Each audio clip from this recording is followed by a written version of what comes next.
Welcome to tuning in to a new potential meditation. This meditation is designed to help you connect to the quantum field, where all possibilities exist as pure energy or frequency, where you can manifest any potential or experience you want in your life. This can be anything from healing a health issue, landing a dream job, or finding a new relationship. To achieve this, you have to go into the field with a new mind, by having a clear intention and an elevated emotion, which will produce a new electromagnetic field. You can't go into the field thinking about the predictable future or familiar past where you feel restricted by the known. You have to break the addiction your body has to the old ways of thinking, to the old emotions, and to the same chemicals it is accustomed to producing. We have you do this by placing your attention and focus on that clear intention, on that future, on all the possibilities, and on the feelings this new future produces. It's important you maintain this intention and focus throughout the meditation, because the intention is the necessary electric charge. The next step is to think about 3 to 4 things related to that intention, such as a specific job and salary you want, or the type of person and characteristics you want to attract. Next, think about how this new intention manifested in your life will make you feel. It can be elation, freedom, gratitude, purpose, fulfillment, or joy. The feeling of gratitude is the strongest because that emotion is what allows us to be in a complete state of receiving. These are the emotions you will need to draw upon and feel during the meditation because they are the energy vehicle or magnetic charge that will carry your intention. By feeling these new higher vibrational emotions, you are teaching your body what the future will feel like before the future is made manifest, and you will broadcast a greater energy and have more effect on your manifestation. When you enter into the quantum field, you can't enter as anything physical or as anything made up of matter. You must enter as no body, in no place, in no time, as no thing and no one. You enter only as an awareness, as pure consciousness, leaving everything else behind in the material, physical, three-dimensional world. And when you do this, you are in the present moment. We will have you begin by calming the mind and body, then we will begin to focus on the body and the space around it, which takes about 30 minutes. This step is important because the intent focus slows our brain waves from the thinking beta wave to a more coherent alpha and theta. Next, we will have you rest in a new state of being for about 20 minutes. Then we will stay present for another 20 minutes as we surrender this new electromagnetic field to a greater mind. When the vibrational match in the field is found, the event will find you. You don't have to look for it or make it happen. It might take a few meditations to get the future opportunity you want, but the key. How do you create the life you want, and how do you begin to have, your subjective mind produce effects in your objective world? Now, the quantum model says that the moment you begin to look for an electron is in a field of probabilities or possibilities, and the observer comes along and the observer looks, and all of a sudden, boom, the electron appears. It collapses from a wave of possibilities into an event called collapsing the wave function. That's a quantum event. So mind and matter are somehow correlated. So the question is, can you observe your life the way you want and cause infinite patterns of energy to collapse into new information called the new experience in your life, or a new quantum event? So for 2 years, we taught the workshops around the world, and guess what happened? Not a lot. We didn't see a lot of change. Every now and then we see people's lives were getting better here and there. But what I was after was, because when I wrote What the Bleep, I understood the science of changing your mind. The process of change requires unlearning and relearning. It requires breaking the habit of your old self and then reinventing a new self. It's what we say in neuroscience, pruning synaptic connections and sprouting new connections. Unmemorizing emotions that are stored in your body, and then reconditioning your body to a new mind and to a new emotion. To deprogram, to reprogram, to lose your mind and create a new one.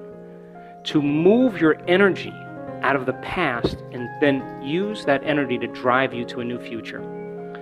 And so I saw what people did when they had spontaneous remissions. I saw 4 things that they had in common. All of them believed that there was a spiritual aspect to them, something greater that was giving them life that they wanted to connect to. They wanted to give that intelligence a plan, a template, a design, and then surrender it and allow it to do it for them.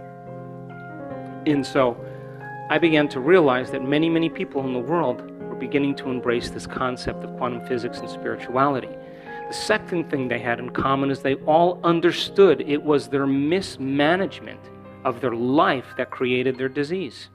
It was their 20 years of hatred, their 30 years of bitterness, their 10 years of guilt, their 45 years of anger, and those emotions they had memorized, and those emotions were driving certain thoughts, and those thoughts were reaffirming certain emotions, and how you think and how you feel creates a state of being. Thoughts are the language of the brain, feelings are the language of the body, and how you think and how you feel creates a state of being. But the redundancy of that cycle of thinking and feeling over time conditions your body to memorize that emotional state as well as the conscious mind. And the moment the body knows better than the mind, that's called a habit. A habit is when your body is your mind. And 95% of who we are by the time we're 35 years old, this is science, is a set of memorized behaviors, emotional reactions, beliefs, and perceptions that function like an unconscious, subconscious, automatic program. So when people go to change, they're using 5% of their conscious mind to work against 95% of what they've memorized. And they would think positively all they wanted, but they've been memorizing negativity for the last 25 years. Or they create their dream board, with their SUV and their hairstyle and the kid in the back and fingernails and house, but they felt unworthy. It's mind and body in opposition. And so I realized that the very emotions of anger and aggression and hostility and hatred and frustration and judgment and fear and anxiety and hopelessness and powerlessness and depression and insecurity are all driven by the hormones of stress. It's not enough to just have a clear intention, because clear intentions have very little effect on the nature of reality. Most people don't know that they're moving in and out of the quantum field 7.8 times per second. That you're vibrating in and out of the field all the time, and every time you leave, you disappear, and when you come back, you disappear into that field of information, and you come back with information. But if you go out as the same person, you don't bring any new information back. Are you with me? If you look at quantum physics, the physics of possibility, it's really talking about the spiritual aspect of ourselves, because you couldn't explain a miracle, you couldn't explain a biological process, you couldn't explain a simple healing of a cut at this point without understanding the quantum model of reality. And that there are particles, which are matter, it's you and I, and everything in this physical world, and then there's energy. And that energy has a consciousness, it has an awareness.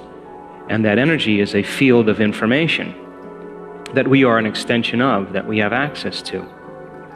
And that we spend so much of our life looking outside of ourselves instead of looking inside of ourselves.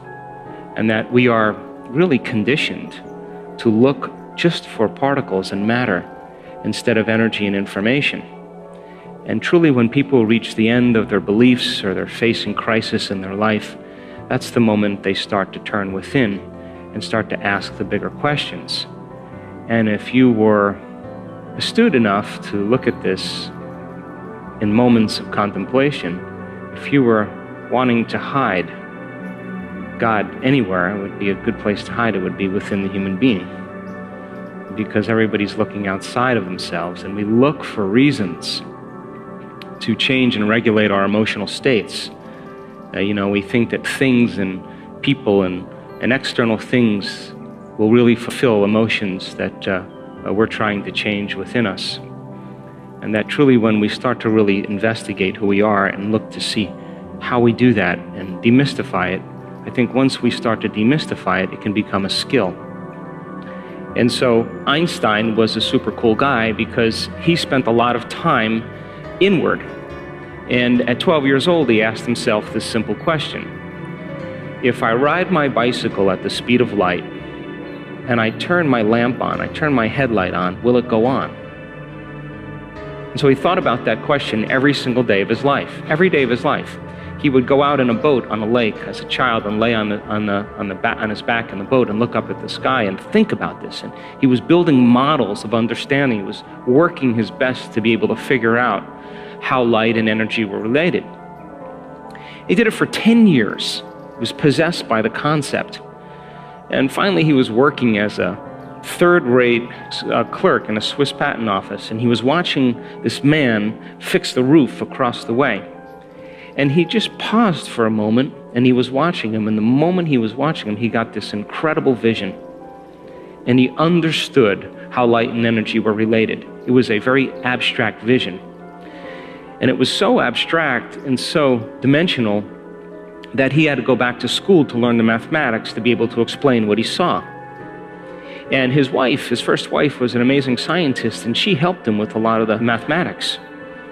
And so when Einstein began to figure it out, he narrowed it down to that one simple equation, that E equals mc squared, energy and matter related, and the currency converter is the speed of light.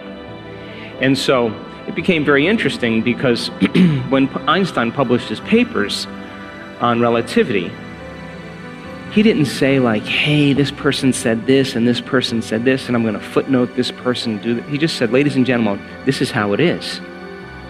And it rocked the scientific community because he didn't really need anybody else as a reference.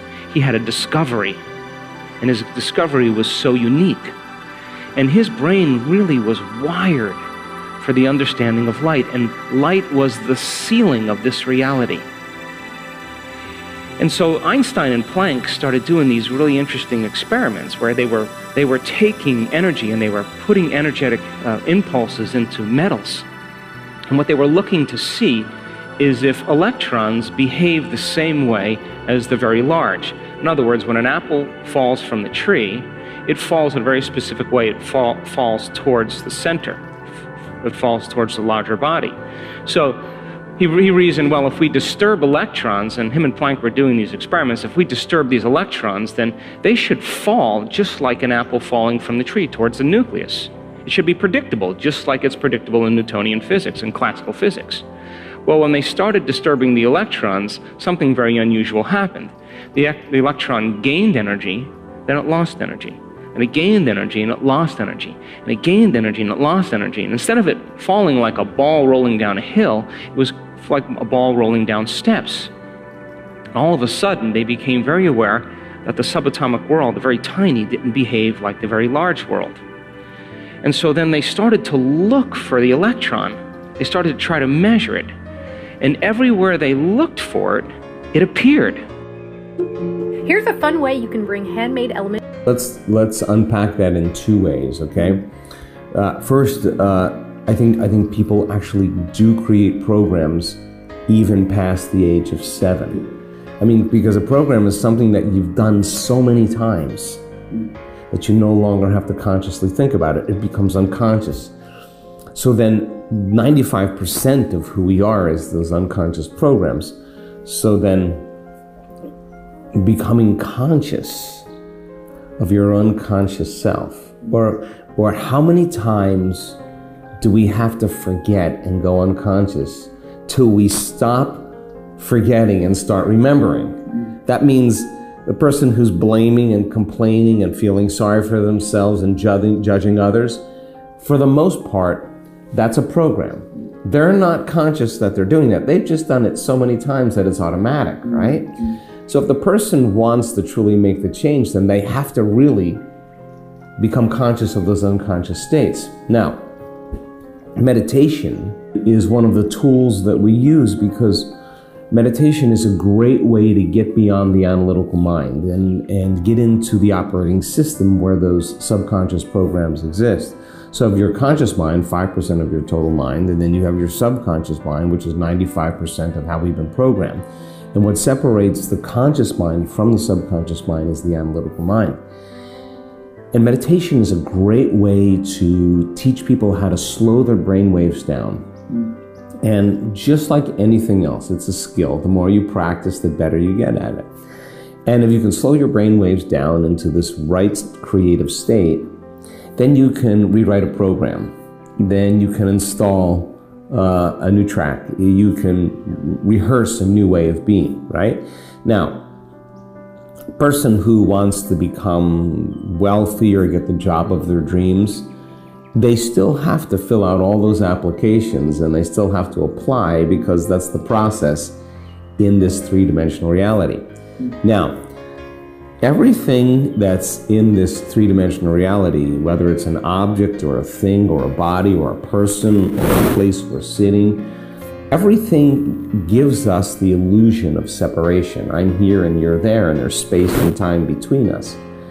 So the way we function in three-dimensional reality is, if I'm aware that I'm sitting here and I want to walk to the other side of the room, to the door over there, I become aware that I'm here, but I'm separate from that other point of awareness over there. And the way I get from here to there is I have to do something. So in this plane of demonstration, I got to move through space. I got to move my body through space. And when I move through space, it takes time. So time is a function of moving through space, one point of consciousness to another point of consciousness. The thought of me being here and the experience of me being there takes time, cause and effect. But then there's me here, I'm sitting here, then I have my dream job, right? And my brain automatically creates my job somewhere out in my future over there. I'm separate from it, right? So I'm separate from my future, just like I'm separate from something else. And so then the only way that I can get to that future is I got to do a lot of things. So everything we want is going to take time and energy, right? Because really we're matter trying to change matter. And if you're matter trying to change matter, it's just going to take time. And when it doesn't work, and you get angry and frustrated and impatient, try to manipulate outcomes. We fight for outcomes. We compete for outcomes because we're matter trying to change matter. Now, learn the skills, make the right choices, make the right sacrifices, and meet the right people, and in time, you may get that job. Nothing wrong with that. That's how we create in this three-dimensional world. There's an invisible field of energy that exists beyond this relative space and time. And there's no objects there, there's no people there, there's no bodies, there's no things, there's no places, there isn't even time, right? Now that's a really big concept for people to wrap their mind around, because it's nothing material there, nothing physical. It's a vacuum, void of anything material. What we learned in our research is that if you teach people how to take their attention off of everything physical and material, everything known, there comes a moment where the brain begins to switch and we put our attention, instead of on matter, we put our attention on energy. And the quantum field is an invisible field of energy, of frequency, that's filled, fertile with possibility and information. So now, this invisible field of energy connects everything physical and material. In fact, most people, when they study matter, they see matter as emitting a field. But according to the quantum, it's not matter that's emitting the field, it's actually the field that's slowing down in frequency and creating matter.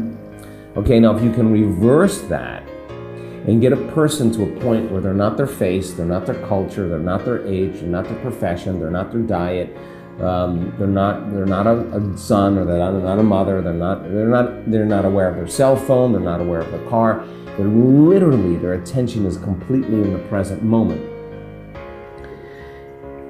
They walk through this little door, they pass through the eye of the needle, and they enter this realm of the quantum. Now, if you teach people how to create from the quantum field instead of from matter, then if they do that properly, and they understand the science of how, then they no longer have to go anywhere to get what they want. In other words, when a person can create the right type of energy, the right type of frequency from the field, and there's a vibrational match between their energy and whatever they want in their life, all of a sudden they start drawing experiences to them. Out of nowhere, they get the phone call, hey, I got synchronicity. That's synchronicity. Why? Because you're synchronizing your energy to a possibility in your life. Now, in the quantum, every thought has a frequency. So when a person has the thought of their new job and they can feel the frequency of that thought, it wouldn't be lack, it wouldn't be separation, it wouldn't be frustration. The frequency of the thought of a new job would create the feeling of euphoria, excitement, bliss, gratitude. And thoughts tend to be electric in the quantum field, and feelings tend to be magnetic. And now we teach people how to create a Wi-Fi signal when they connect to the field, and they literally change their energy. The thought being the electrical charge, the feeling being the magnetic charge, and how you think and how you feel is broadcasting energy. Now, there's a little bit more that has to happen, because you have to have coherence in your brain. The brain's got to be very orderly, and it's emitting a field. And the heart, which it can do with stress. Stress is static. Stress, you disconnect, because all of your attention is going on everything physical and material, and you're drawing from this energy that's surrounding your body, and you're turning it into chemistry, and now you're isolated, you're separate. So we teach people how to get that brain coherence going and that heart coherence going, and coherence is rhythm and order. And now you have this Wi-Fi signal, and when there's a vibrational match, or you've synchronized your energy to synchronicity, those serendipities, those coincidences, those synchronicities, those opportunities start coming to you. Now, what's the cool part about that? It seems like there's a shortening of time between the thought of what you want and the experience of what you want, between cause and effect. When we create from the field instead of from matter, if we get really good at it, then the feedback that we experience in our life is letting us know that we're doing something correctly. And when you start getting the phone call or the email or the introduction to somebody, and you scratch your head and you go, oh my God, I'm the creator of my life. And all of a sudden, the next day, your belief in what's possible grows dramatically. So when you